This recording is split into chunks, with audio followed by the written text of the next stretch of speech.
अर्जुन के मन में जब भी कोई दुविधा उत्पन्न होती थी वो उसके समाधान के लिए भगवान श्री कृष्ण के पास पहुंच जाते थे। एक दिन की बात है, अर्जुन भगवान श्री कृष्ण के पास गए और बोले, हे वासुदेव, मुझे एक दुविधा ने घेर रखा है और इसका समाधान आप ही बता सकते हैं। तब श्री कृष्ण ने अर्जुन से कहा, हे धनंजय, अपने मन की दुविधा विस्तार से बताओ, उसका हल बताऊंगा।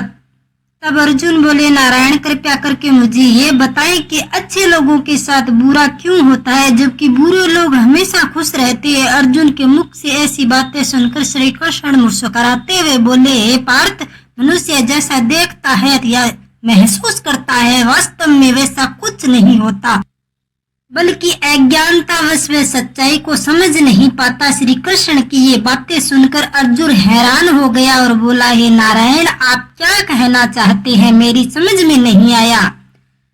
अब श्री कृष्ण बोले, अब मैं तुम्हें एक कथा सुनाता हूँ जिसे जानने के बाद तुम समझ जाओगे कि हर एक प्राणी के उस कर्म के अनुसार ही फल मिलता है और जो बुरा कर्म करता है उसे बुरा ही फल मिलता है और जो अच्छा कर्म करता है उसे अच्छा ही फल मिलता है, क्योंकि अच्छे कर्म और बुरे कर्म मनुष्य पर निर्भर करते हैं। प्रकृति हर मनुष्य को राह चुनने का मौका देती है। अब इसका फैसला करना कि व्यक्ति किस राह पर चलना चाहता है ये उनकी इच्छा पर निर्भर करता है। फिर कथा सुनाते हुए श्री कृष्ण बोले, बहुत समय पहले की बात है, एक नगर में दो पुरुष रहा करते थे। उनमें से एक पुरुष व्यापारी था। उनके लिए अपने जीवन में धर्म और नीति की बहुत महत्वता थी और वह पूजा पाठ और भगवान की भक्ति में बहुत विश्वास करता था। चाहे कुछ भी हो जाए, मंदिर जाना कभी नहीं भूलता था और ना दान धर्म आदि किसी प्रकार के कर्म में कोई कमी करता था।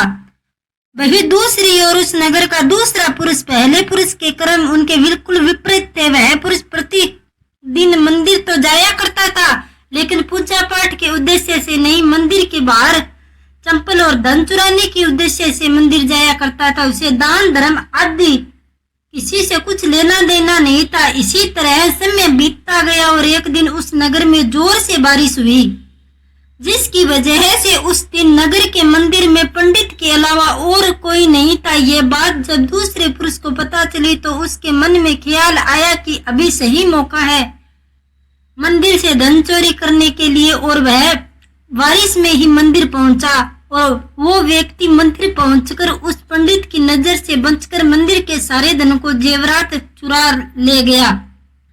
और उस समय धर्म कर्म में विश्वास करने वाला दूसरा व्यक्ति भी मंदिर पहुंचा और भगवान के दर्शन किए, परंतु दुर्भाग्य से मंदिर का पुजारी उसे दूसरे पुरुष को ही चोर समझ बैठा और शोर मचाने लगा। शोर सुनते मंदिर में भीड़ जमा हो गई और सभी लोग उस भले पुरुष को चोर समझ बैठे और उसे अपमानित करने लगी। यह सब देखकर भला व्यक्ति हैरान हो गया और उसे समझ नहीं आया था कि उसे के साथ क्या हो रहा है। फिर वह किसी तरह उस सब लोगों से बचकर और मंदिर से निकल गया और रास्ते में जाने लगा, लेकिन दुर्भाग्य ने उसका साथ नहीं छोड़ा।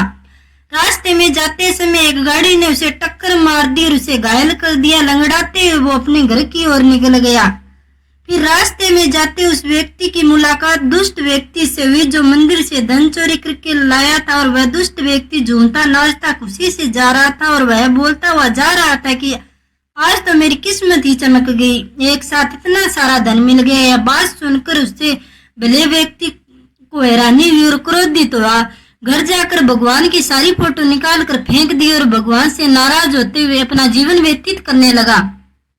जब समय बीतता गया और उसके बाद दोनों पुरुषों की मृत्यु हो गई और वे यमराज के पास पहुंचे, वह भले पुरुष के बगल में उस दुष्ट व्यक्ति को खड़े देखकर यमराज से पूछ लिया कि मैं तो हमेशा अच्छे कर्म करता था, पूजा पाठ करता था, धर्म में विश्वास करता था, जिसके बदले जीवन भर मुझे अपमान, दर्द और दुख ही मिला, और इस अधर्म करने वाले पापी व्यक्ति को अपार धन और इसका जीवन खुशी से गुजरा, ऐसा क्यों? इस पर यमराज ने उस व्यक्ति को बताया कि पुत्र, तुम गलत सोच रहे हो। जिस दिन तुम्हें गाड़ी से टक्कर लगी थी उस दिन वास्तव में तुम्हारे जीवन का आखिरी दिन था, परंतु तुम्हारे किए हुए अच्छे कर्मों के कारण ही तुम्हारी मृत्यु एक छोटी सी दुर्घटना में परिवर्तित हो गई। और इस दुष्ट व्यक्ति के किस्मत में राजयोग था, परंतु इसके दुष्ट कर्मों की वजह से इसका राजयोग एक छोटे मोटे धन की चोरी में ही बदल कर रह गया। श्री कृष्ण अर्जुन को एक कथा सुनाते हुए कहते हैं कि ये पार्थ, क्या अब तुम्हें इस प्रश्न का उत्तर मिल गया है? इंसान को ऐसा सोचना कि भगवान उसके अच्छे कर्मों को नजरअंदाज करता है, यह बिल्कुल ही सत्य नहीं है। भगवान हमें ये किस्मत में दे रहा है या लोगों को समझ में नहीं आता, लेकिन अगर आप अच्छे कर्म करते हो तो भगवान की कृपा सदैव आप पे बनी रहेगी। इसीलिए मनुष्य को चाहिए कि वह जीवन में अपने अच्छे कर्म करते रहें। भगवान श्री कृष्ण गीता में भी कहते हैं कि किसी के द्वारा किए गए कर्म बेकार कभी नहीं जाएंगे, भले वह अच्छे हो बुरे। मित्रों, आपको हमारी कहानी अच्छी लगी हो तो लाइक, शेयर, सब्सक्राइब करें और कमेंट बॉक्स में जय श्री कृष्णा जरूर करें। बेल आइकन को प्रेस करें ताकि आने वाले वीडियो की नोटिफिकेशन मिल सके।